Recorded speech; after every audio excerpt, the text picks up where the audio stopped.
নাহি দেখিয়া কো জন। তাহলে এমন জানা দেখবে কোথা থেকে? তাহলে একমেব দ্বিতীয়ম, একজনই হয়ে এসেছে। হ্যাঁ, বাসুদোষ পদে বলছে যে প্রভুর গান নাম গাও পুনঃ পুনঃ, যে যত গাইবে সে তত ফল পাবে। তাহলে মহাপ্রভু যদি জগতে না আসত, এই জগৎবাসী রাধা প্রেম তত্ত্ব থেকে বঞ্চিত হতো।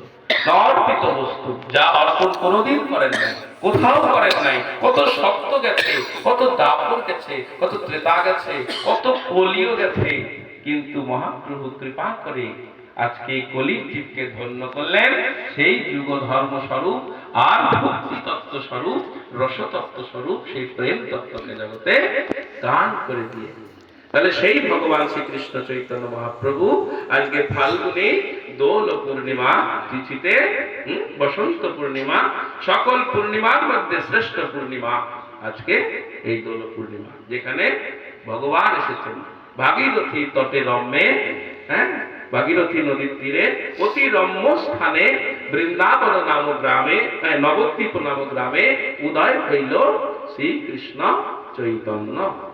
আজকে ভাগীরথীর তীরে, সুরধনির তীরে নবদ্বীপ সেই গ্রাম, অতি সুন্দর অতি রম্য, যেখানে ভগবান শ্রীকৃষ্ণ চৈতন্য মহাপ্রভু প্রকট হয়েছে। ফাল্গুনী পূর্ণিমা, ফাল্গুনী লগ্ন, ফাল্গুনী তিথি, সিংহ রাশি, সিংহ লগ্নে স্বয়ং মহাপ্রভু জগতে প্রকট হয়েছে। এই জগতের মায়েরা 10 মাস 10 দিন মোটামুটি তার গর্ভকে ধরে রাখতে পারে, তাই তো?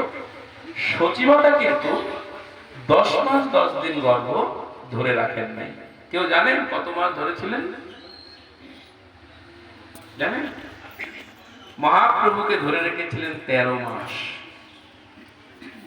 সাধারণ ব্যক্তির মতো তো তিনি আসবেন না। মহাপ্রভুর মা 13 মাস, সচী মাতা 13 মাস গর্ভ ধরে রেখেছিলেন। সন্তান ভূমিষ্ঠ হয় না দেখে নীলাম্বর চক্রবর্তী শ্রীমান মহাপ্রভুর মাতুল, মানে মামা দাদু, হ্যাঁ, মায়ের পিতা, এই নীলাম্বর চক্রবর্তী ছিলেন তৎকালীন সময়ে মানে বিশিষ্ট গণকদার। গণনা করে বলে দিতে পারতেন, হ্যাঁ, ভূত ভবিষ্যৎ সবকিছু। এখন তিনি তার নিজের নাতি গণনা করেছেন, গণনা করে দেখছেন সাক্ষাৎ ভগবান তিনি আবির্ভূত হবেন, স্বয়ং ভগবান আসবেন। কিন্তু কবে আসবেন?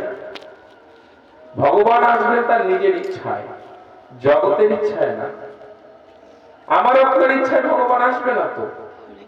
সেই সময় নীলাম্বর চক্রবর্তী অনেক বৃদ্ধ, তিনি ঠাকুর সেবা করতে পারতেন না, তার ছেলে ঠাকুর সেবা করতেন। এখন বার্তা এসছে জগন্নাথ মিশ্রের কাছ থেকে চিঠিতে, যে কবে হবে সেই সুসময়। 10 মাস 11 মাস 12 মাস অতিক্রান্ত, কিন্তু এই গর্ভের সন্তান কে, কিভাবে আসবে? নীলাম্বর চক্রবর্তী আবার পুনরায় পুঁথি ঘেটে তার রাশি লগ্ন সব দেখে বলছে সবই তো শুভ সময়, কিন্তু কেন তিনি আসছেন না? দোল পূর্ণিমার আগের দিন নীলাম্বর চক্রবর্তী গণনা করতে করতে ধ্যানস্থ হয়ে দেখছেন না ভগবান একদম সময় মতোই আসছে। তিনি তার স্ত্রীকে, সহধর্মিণীকে সবকিছু বললেন না, শুধু বললেন পুজোর সামগ্রী জোগাড় করো, আমি প্রভুর একটু সেবা করব।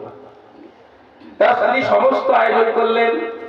জিজ্ঞেস করছেন আপনি এই বয়োবৃদ্ধ অবস্থায় সেবা করতে পারবেন? বলে বয়স কখনো কোনো কিছুতে বাধা হয় না, মনোবল যদি থাকে সেবা করবেন মন দিয়ে, দেহ দিয়ে করবেন না। মনে যদি হয় আপনি বিছানায় বসে বসে নাম করবেন, সেই নামও কৃপা হবে। অসুস্থ আছেন, পারছেন না ঠাকুর ঘরে গিয়ে সেবা করতে, তাতে কি ঘরে বসেও হবে, বসে বসে হবে, পারলে শুয়ে শুয়ে হবে। যদি শরীর খুবই খারাপ থাকে শুয়েও নাম জপ করা যায়, এতে কোনো অপরাধ নাই, কিন্তু এটা অলসতা নয়। এটা পারছেন না, তাই হরিদাস ঠাকুর শেষ জীবনে শেষ যাত্রায় শুয়ে শুয়ে নাম করছিলেন, যে সবসময় বসে বসে নাম করে, তাই এটা সম্ভব। নীলাম্বর চক্রবর্তী ঠাকুর সেবা করতে বসে ঠাকুরকে বলছে প্রভু আমার মেয়েটার আর কষ্ট দিও না, কৃপা করে এসো, জগৎটা কৃষ্ণ বিমুখ হয়ে আছে, তুমি কৃপা করে এসো। পরের দিন শুভ সময়, সুন্দর সময়, ভগবান বধূরী লগ্নে এই জগতে প্রকট হলেন। না দিবা না রাত্রি, গোধূলি লগ্নে ভগবান জগতে প্রকট হলেন। ফাল্গুনী নিশি, ফাল্গুনী লগ্ন, অবতীর্ণ হইলা শ্রীকৃষ্ণ চৈতন্য।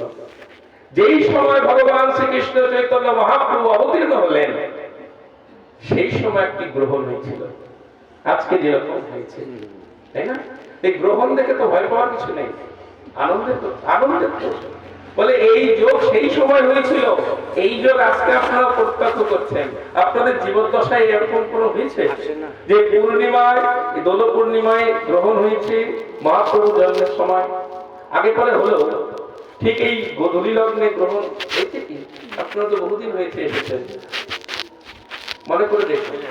তাহলে এই তিথিটা তো অনেক আনন্দের তিথি, আনন্দ করে উদযাপন করতে হবে। কলি পাবন অবতার এই জগতে প্রকাশ হয়েছেন, তাই না? তাহলে ভগবান শ্রীকৃষ্ণ চৈতন্য মহাপ্রভু যখন এসেছেন তখন গ্রহণ হয়েছে। গ্রহণ হয়েছে। গ্রহণ কটি হয় আমাদের পৃথিবীতে? গ্রহণ কটি? দুটি। একটি কি সূর্য গ্রহণ, আর একটি চন্দ্র গ্রহণ। আজকে মহাজন বলছে যে চন্দ্রগ্রহণ তো গগনে হয়েছে বটে, কিন্তু একটা গ্রহণ হয়নি, গ্রহণ হয়েছে আজকে তিনটি। বলে মহাজন পাগল, তুমিও পাগল। গ্রহণ কখনো তিনটে হয়